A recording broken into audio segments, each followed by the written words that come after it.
All right, good morning, everybody. We'll start off the February officers report with Eddie Maldonado. Thank you, Mr. Chairman. The AFTC operations report for February of 2026, the year-end sales for 2025 on the JLTV side were 5.9 million. The sales for the Humvee side, 2025, were 14.4 million. Year-end sale total for 2025 was a little bit over 59 million. Management will be assigning utility personnel more often to some jobs than others. There were some concerns that came up about utility not remembering specific jobs. This is a reminder for all my new people over at the Department 631 JLTV. Be mindful of your time. Allow yourself enough time. Watch the weather. Make sure you can get to work on time. Our side of Department 620 has 43 members, and the JLTV side Department 631 has 32 members. Altogether in our facility at AFTC, we have 10 utility. And that is all I have for my report. Thank you. All right, thanks, Eddie. We'll move on. We'll have Clarence Bibbs with the skilled trades report. All right. February skilled trades report. Manpower, we have 26 and 5 on medical for a total of 31. Skilled trades continue to work on PMs in plant 1 and 2 and at Bristol and AFTC. Millwrights have been putting together more tables and computer stands. Michiana Sheet Metal was in to install exhaust fans in the F09 area, and K2 Power wired them up. Cisco will be putting walls up on the east side of the ladies' restroom in Plant 2 for a nurse's station. The carpenter will do all the drywalling and electricians will wire it up. Champion Tool and Engineering will be in Bristol to work on the AR machine to adjust the hydraulics, and the electrician is doing the PLC programming. Edlow was in to do upgrade on the Atlas Copco software. That's all I got. All right, thanks, Clarence. We'll have Ryan Hoover with the military map report. Morning, everyone. February 5th, 2026, this report for our union meeting here this evening and this morning. We had 12 new hires that came in on February 2nd. Those people will be placed at either our MMC facility, Bristol, or Plant 2 facilities. I got an update on the PA days. We've had a few issues with people calling in PA days. I'm just reminding everyone to call in 20 minutes prior to your shift if you use those. And if you can, record yourself or keep a file on your iPhone or whatever to show that you had called in at that time, and try to record yourself.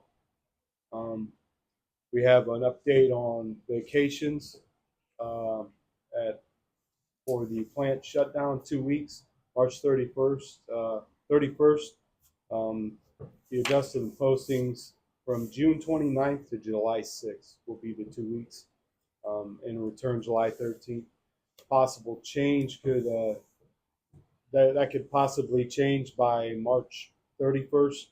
They have up to that date by the contract, and all vacations should be approved by March 7th. And then the company's going to go through that management side and try to approve vacations. On the JLTV side, we have 54 trucks on FO7 through FO9 being repaired and inspected. On FO3, we've started the dry fit for the hull sidewalls, and then after the dry fit, they will be cleaned and ran through paint and then put together again. So they're doing that to make sure everything fits properly and snug, and then they don't have to tear them down again. On the Humvee side, still staying at a rate of 8 a day, 6 trailers in 8 hours. There'll be some jobs added for the 1348 project in quality. The door build and door hang, that will be shut down by April sometime. Will return in April, and those people from that door hang and door build will be moved to quality on a temporary assignment for right now. And as far as the company, we got an email about a restructure on the salary side. As far as the people that they won't notify us of those people. On our side, we've had Paul, or actually we've had some retirees, Paul Hagendorn, Larry Payne, and then on our side, our recording secretary, Tom Hupp.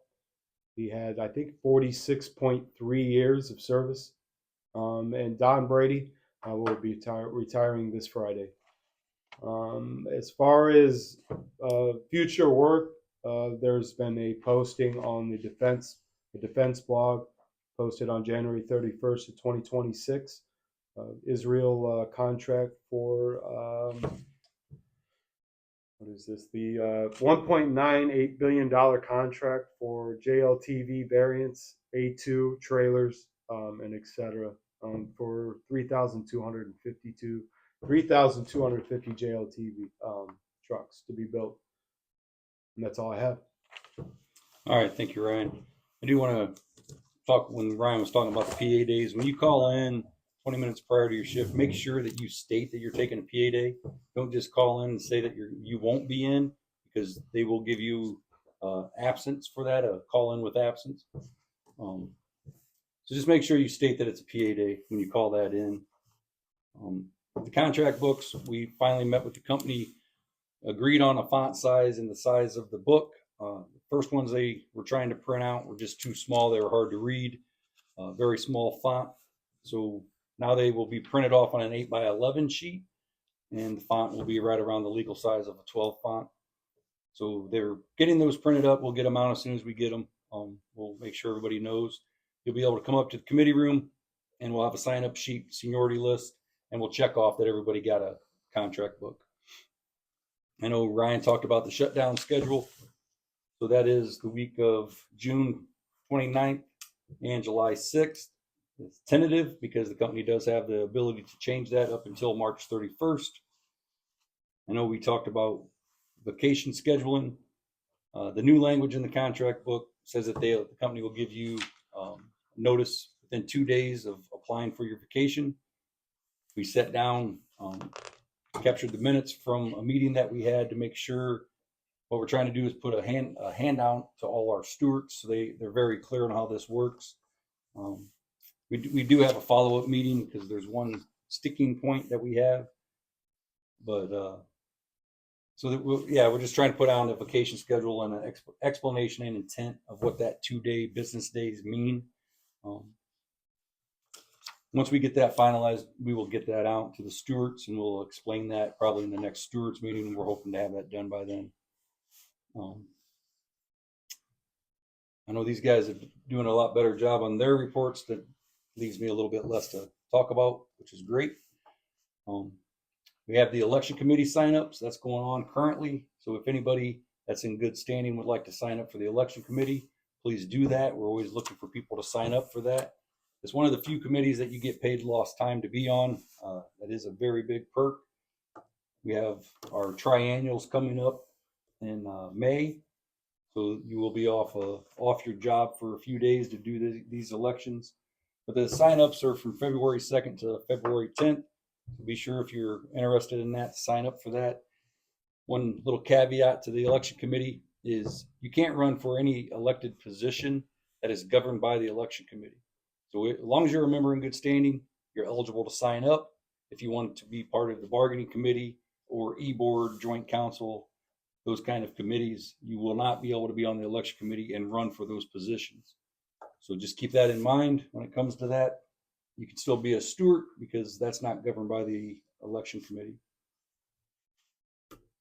There is a retirees meeting down at the hall on February 11th and a second one if needed on the 17th. And that's for the annuity purchase buyout that the company has gone through last year. Everybody should have received their letters for that. And it's what it is. The member of management will be down here at the hall to answer any kind of questions for the retirees. It starts at 10 o'clock in the morning for anybody that's interested in showing up. There was a sign-up sheet. The letter should have given you a number that you call to RSVP. As of 1/26 of 26, only 4 people had RSVP'd, 4 retirees for that. So that is coming up next week. I believe it's Wednesday, and then the following Wednesday if needed. But if you have any questions or concerns about that annuity purchase, please come to that, sign up, call the number on the letter, and make sure you participate in that. And then we do have a fundraiser that the rec committee's going over right now. That is going to last until February 13th. So I'm sure they'll be at the union meeting tonight. But see Angie Kelly, Lisa Eckelberry, or Karen on Trim A. They're the ones selling the tickets, but anybody on the rec committee, see those people. It's a pretty nice Valentine's basket that they put together, and they'll pull those on February 13th for anybody that's interested in that. And that's all we have for our reports, and hope to see everybody here tonight for the meeting. Thank you.